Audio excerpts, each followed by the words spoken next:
Hello, আমি দেবত্রী। চলে এসেছি আজও একটা ছোট্ট লিভিং অ্যালোন স্টোরি নিয়ে। মাঝে মাঝে বাড়িতে থাকা খাওয়া এত মিস করি যে কি বলবো।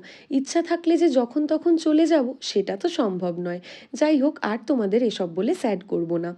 সকালে উঠে বিছানা পরিষ্কার করে খেয়ে নিলাম চিয়া সিড ওয়াটার। আর আমার ডেলি সকালটা কিন্তু ঠাকুরের গান দিয়ে স্টার্ট হয়। তারপর বানিয়ে নিলাম ব্রেকফাস্ট। বানাচ্ছি মাল্টিগ্রেন ব্রেড, জ্যাম আর তার সাথে বেদানা। ডেলি কিন্তু আমি একটা থেকে দুটো ফল খাই। যতই যাই হোক, এটা মিস করি না। আর আজ না আমার সেরম কাজের চাপ ছিল না, তাই আজ একটু ভোটের খবর দেখছিলাম। তবে হ্যাঁ, একটু খুশি আমি, কারণ এই ভোটের জন্য আমি যাচ্ছি বাড়ি নেক্সট মান্থে। তারপর আমার যে বেডসাইড কার্ডটা আছে ওটা পরিষ্কার করতে বসলাম। আমার আইডিয়ার বাইরে যে এত ধুলো কোথা থেকে আসে, উইকলি একবার পরিষ্কার না করলেই মুশকিল। আর সত্যি বলতে একা থাকি, তাই সব কাজ নিজেকেই করতে হয়। তবে আইডিয়া হয়ে যায় যে কোন দিন কি করব। অনেক দিন আগে একটা গ্লাস কালার কিনেছিলাম। আজ অনেকটা ফাঁকা টাইম ছিল বলে বসে গেছি একটা ফুলদানিতে আঁকতে। যদিও আমি খুব ভালো আঁকি না, ওই ট্রাই করি।